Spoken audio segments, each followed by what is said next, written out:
Today I'm going to introduce you to my new invisible friend, my new virtual drummer. As a guitar player and producer, virtual drums are really important to me. I can't play drums myself, I don't have a drum kit, nor do I have the space and equipment to be able to record drums. However, when I'm creating music, I want and need to have access to some very realistic and professional sounding drum samples. Not only do they need to sound great, but they also need to be versatile and flexible, but most of all, they need to excite me. When I play back my track or mixes, I need to be able to go, whoa, that sounds huge, that sounds awesome. And I think I found the drum sampler that ticks all those boxes for me. So in today's video, I'd like to introduce you to my new virtual drummer and talk about why I made the switch from a program that I've used for many, many years. But first, let's go ahead and take a listen to a hybrid kit that I built with this new drum program for big and fat rock and metal drum sounds. I like my drum sounds big, fat, and larger than life, so let's see what I've come up with.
Alright, what a huge drum sound. I love it so much. Anyway, so as you can see, my new drum program of choice is of course ML Drums by ML Sound Lab. They just sound really good and I could not be more excited. Now, in case you're familiar with this channel, you might know that for years I've been a pretty faithful user of Steven Slate Drums, an excellent drum sampler program. And it has been an integral part of my drum sound for the last years.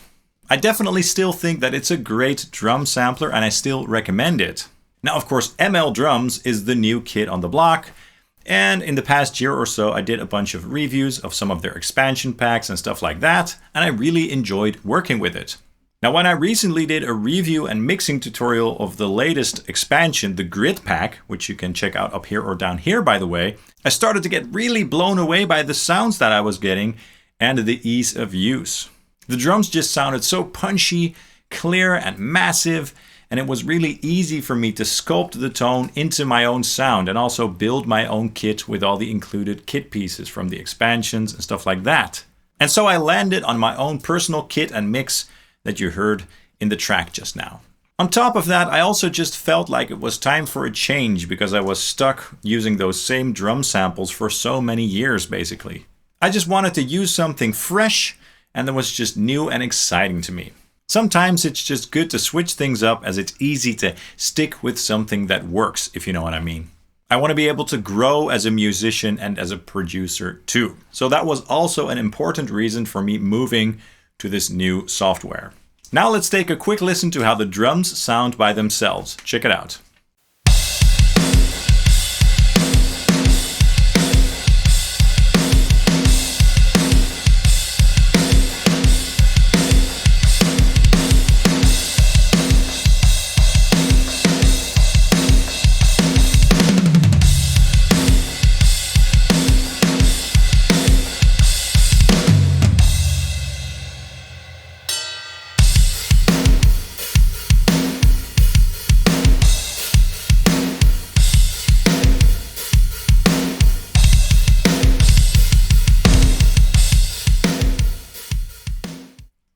massive sounding kit. That sounded wonderful, especially the snare sounds so massive. The kick is also big and fat, and the toms and the cymbals sound really good and balanced. Love it.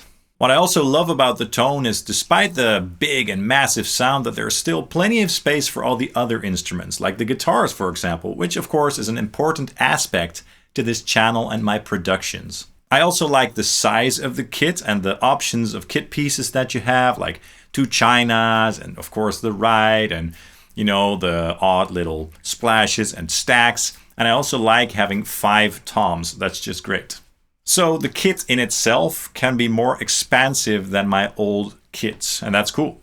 ML Sound Lab is also a company that's looking to grow the platform and expand it more with new drum expansions and also features.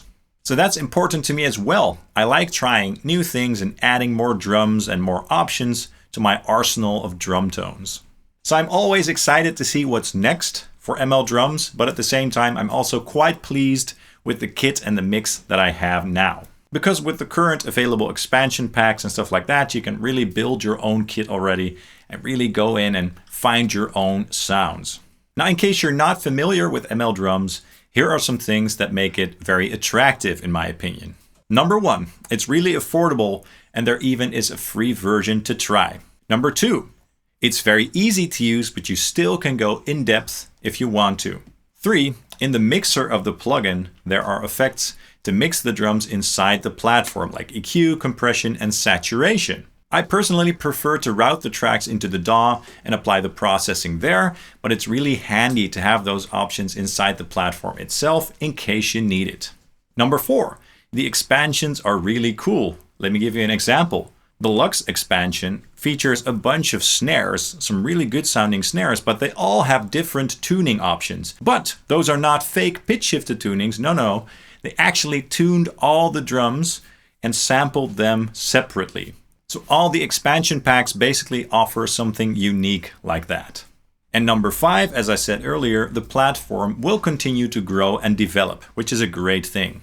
And number 6, it's very easy to create your own custom kits, which is what I've been doing. So let's take a quick look at what I did to create my own custom kit. So my own custom kit in this video is created with a bunch of different expansions that I put together to create one big hybrid kit, basically. The kick and snare are from the Grid pack. The toms are from the Essentials pack.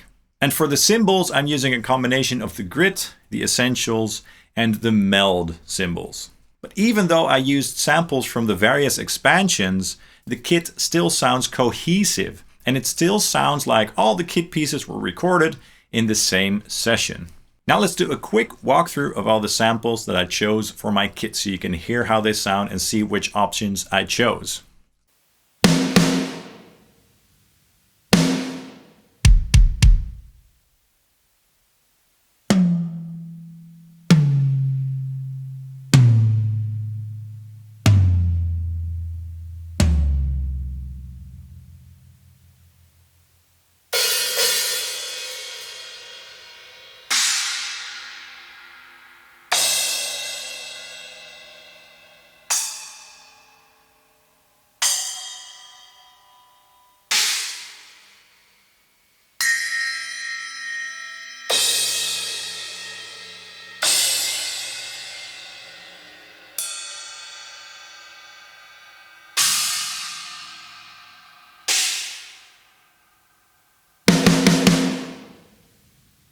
In terms of processing, I'm running all the separate tracks into my DAW, which is Cubase 13 Pro, and that's just my preferred workflow.